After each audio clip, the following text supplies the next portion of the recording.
espère toutes et tous pouvoir porter ces belles lunettes de soleil dimanche prochain pour voir nos Bleus remporter la victoire de ces quarts de finale. Des Bleus qui ont affronté déjà de nombreuses équipes avec de nombreux supporters qui sont venus à Lens pour soutenir leur équipe. Ils étaient des milliers à passer quelques jours sur le territoire, mais où sont-ils donc allés dormir? Eh bien, nous recevons aujourd'hui sur notre plateau Pierre Delrois, qui est l'une de ces personnes qui les a reçus. Pierre, bonjour. Bonjour. Alors, dis-nous un peu pourquoi tu as reçu chez toi des supporters venus de toute l'Europe. Déjà, en fait, on a ouvert des gîtes au mois de février, en fait, des gîtes atypiques sur Lens, au pied des terris et du 11-19. Et forcément, nous, cette année, c'était vraiment un peu... L'Euro, c'était un peu notre objectif d'avoir tout finalisé pour l'Euro, sachant qu'on est, moi et ma femme, supporters du Racing Club de Lens. Donc forcément, c'était le fait d'accueillir du monde, des personnes d'autres univers, et aussi par rapport au foot. Donc c'est joindre l'utile à l'agréable. Voilà, on a pu accueillir des gens venus de l'Europe entière, et même on a traversé l'Atlantique, puisqu'on a eu des Canadiens et des gens des États-Unis qui sont venus chez nous. Voilà, quoi, c'était une superbe expérience. Donc ces gîtes, c'est tout nouveau en fait sur le territoire. Oui. Ça fait pas longtemps que vous avez construit ça. Voilà. Comment ça s'est passé? Alors nous, on a démarré là au mois de février. On a fait à peu près 1 an et demi de travaux, sachant qu'on travaille tous les deux à côté, c'est un peu chaud. En fait, on a fait des gîtes à connotation développement durable au pied des terris du 11-19, donc on a 300 mètres du site. Je suis guide bénévole auprès du CPIE Chaîne des Terris, donc je propose aussi des visites gratuites le dimanche matin ou le week-end quand je travaille pas aux gens qui viennent chez moi.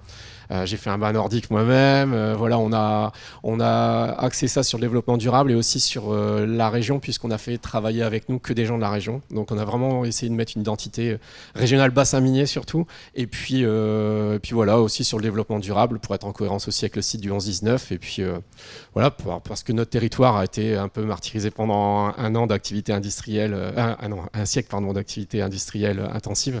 Et aujourd'hui, c'est un renouveau, quoi. Donc voilà.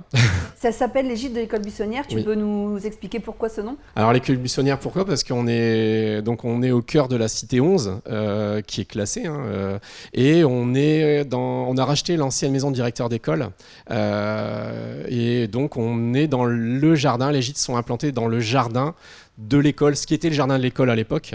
Donc l'école buissonnière, pourquoi? Parce que y a 2 classes où les enfants éventuellement, lorsqu'ils lèvent un peu les yeux au ciel, alors moi je n'étais pas super attentif en classe, et c'est vrai que parfois je m'évadais, et en fait ça m'a donné cette idée. Une fois j'étais dans le jardin en train de préparer le projet, on cherchait le nom, et ça m'est venu tout de suite. Je me suis dit en fait je me suis mis à la place d'un gamin qui un peu regardait, dit ça pourrait être sympa, et j'aimerais bien passer le mur et puis aller là dans le jardin un peu m'évader.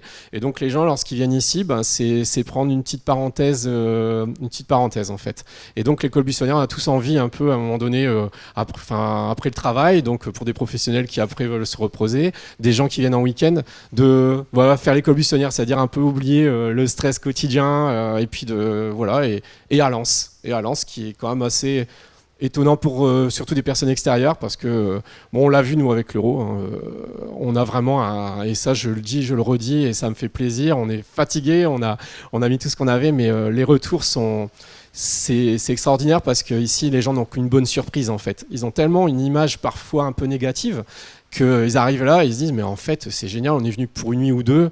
C'est déjà arrivé que les gens prolongent un peu, demandent s'il y a un peu de place pour prolonger ou de revenir. Et c'est ça, ils ont envie de revenir parce qu'il y a trop de choses peut-être à faire. Donc voilà. On était venu avant l'Euro chez toi faire une petite visite. Alors tout de suite le reportage sur les gîtes de l'école buissonnière.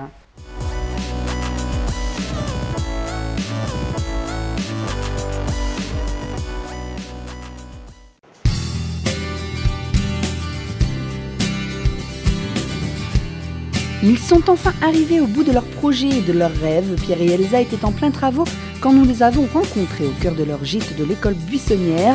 Ils attendaient avec impatience les premiers vacanciers. Bonjour, bienvenue donc à l'école buissonnière. Je vais vous faire un petit peu visiter notre chez nous en fait, qui n'est pas encore tout à fait terminé, mais donc voilà. Ici on est à l'entrée, une entrée indépendante pour les gens. L'idée c'est que chacun soit chez soi tout en partageant en fait l'espace. Donc ici on a un petit accueil qu'on est en train de terminer, qui accueillera une petite boutique On mettra à disposition aussi des paniers petit déjeuner, des paniers barbecue, raclette, etc. Ensuite ici, il faut imaginer un cheminement en schiste. On va prendre des schistes, acheter des schistes sur le 11-19 à l'entreprise qui exploite le reste du terri. Donc là on a nos 3 habitats. Ici on va faire une petite placette en schiste. Donc 3 habitats. Un premier avec un toit terrasse. Ce qui est sympa, c'est que lorsqu'on est là-haut, on a une vue sur le raid d'un côté, le terri et le 11-19 d'un autre, l'école qui est classée, et puis un peu sur tout le terrain. En fait, un petit esprit cabane dans les arbres. C'est le projet de notre vie, en fait, l'école buissonnière. C'est, depuis, on va dire, une bonne dizaine d'années, j'avais en tête de faire des habitats touristiques, en fait. Donc on n'a pas attendu, moi et mon épouse, parce qu'on est à 2, on n'a pas attendu que le Louvre arrive, tout ça, pour s'imaginer qu'un jour, en fait, on pourrait faire du tourisme chez nous. Au début, on est parti sur des chambres d'hôtes. Et puis, vite fait, on s'est dit, mais ça serait quand même bien de trouver un endroit où on pourrait faire des habitats un peu avec un côté naturel. Et donc, on a trouvé cette maison ici, qui est au cœur de la Cité des Provinces, à Lens. La particularité de cette maison, c'est qu'il y a un très grand jardin. C'est l'ancienne maison du directeur d'école. Tous les bâtiments autour de chez nous sont classés.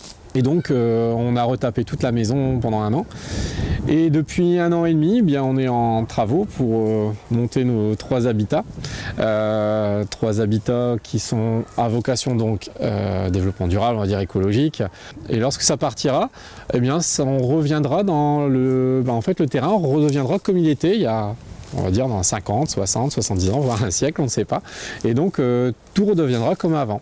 On va toujours à l'autre bout de la France, à l'autre bout du monde pour découvrir des choses. Et parfois, et je suis le premier à ne pas connaître les choses qui sont à 5-10 km de chez moi. Et puis, pour faire une petite pause ici, une petite parenthèse, c'est l'idéal. Et puis, je vous invite tous à venir nous rencontrer.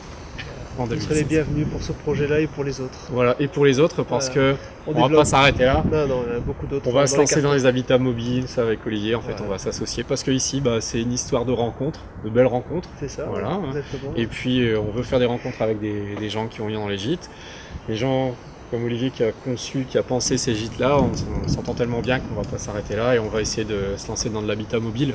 C'est-à-dire que ces petits habitats-là, les proposer à des collectivités, à des particuliers qui voudraient se lancer dans l'aventure. On pourrait les gérer pour eux, avec eux.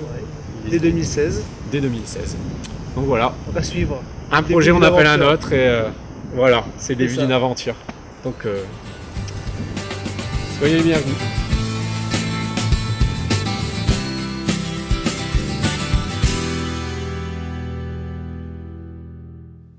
Beaucoup de projets et de beaux habitats. Pierre, tu as encore des projets et tu as fait beaucoup de rencontres pour les gîtes là, pendant 7 €. Combien de personnes tu as accueilli depuis le début ? Depuis le début de l'Euro ou le début de... Depuis le début de l'Euro, oui. Depuis l'Euro, en fait, chaque match, veille de match et avant-veille, voire le lendemain, on était complet. D'ailleurs, c'est la première fois on dit... on est complet. Donc on a même on en est arrivé à même louer notre chambre pour dépanner les gens. En fait, Lens était victime de son succès, faut le savoir. Je pense que M. le maire pourra en reparler après, mais sincèrement, on l'a vraiment senti. Et je sais pas, on a dû tourner 60 personnes, on les a eues, d'univers complètement différents. Alors c'est parti d'anglais, gallois, on a eu des Turcs, des Portugais, des Allemands, des Suisses, des Canadiens, des Américains. On a un peu tout. Pour se comprendre, ouais. C'est facile, tu parles facilement anglais alors, ou je me suis tu un peu parles comme arrêté. moi Oui, je parle, je sais pas en fait comme toi, mais en tout cas, mon anglais est assez limité. Moi, c'est mais marqué but, alors tu vois. Voilà, yes, I speak English a little bit, mais voilà. On est pareil. Mais justement, comme je propose les visites de la cité, etc., du site et du terri, je propose éventuellement. J'ai proposé aussi aux Suisses, c'était plus facile, Suisse français, Suisse allemand plus compliqué, et aux Américains, notamment le dernier match, s'ils voulaient éventuellement je leur fasse visiter. Donc on est allé faire une balade, j'ai rien promis sur... j'ai réussi à tenir 2 heures en anglais, on va dire, mais finalement, quelques mots, quelques gestes, et puis les gens en fait sont en demande, et ça a permis de me tester quelque part et de s'apercevoir que finalement parfois, Bon, en fait, il faut être devant le fait accompli, quoi, quelque part. Mais surtout, c'est que derrière, ils ont tout compris. Et ils ont envie de revenir et envie d'en parler aux autres C'est personnes. aussi que tu es un passionné et que du coup la passion passe dans n'importe quelle langue, je pense. Voilà, c'est qu'on peut parler ballon ou patrimoine minier, etc. Je pense qu'effectivement, pour n'importe quel domaine, tous les gens passionnés, voilà, on sait transmettre quelque chose et surtout une émotion. Est-ce que tu as des petites anecdotes sympas? L'anecdote sympa, on en a eu plein. Alors, comme je disais, il y en a qui sont plus. On peut en parler, d'autres un peu moins peut-être. Mais disons que moi, si on a une à retenir, on a eu un groupe de Turcs qui sont venus. Alors, des Turcs qui travaillent en Suisse, qui étaient accompagnés par des amis portugais, c'était assez compliqué.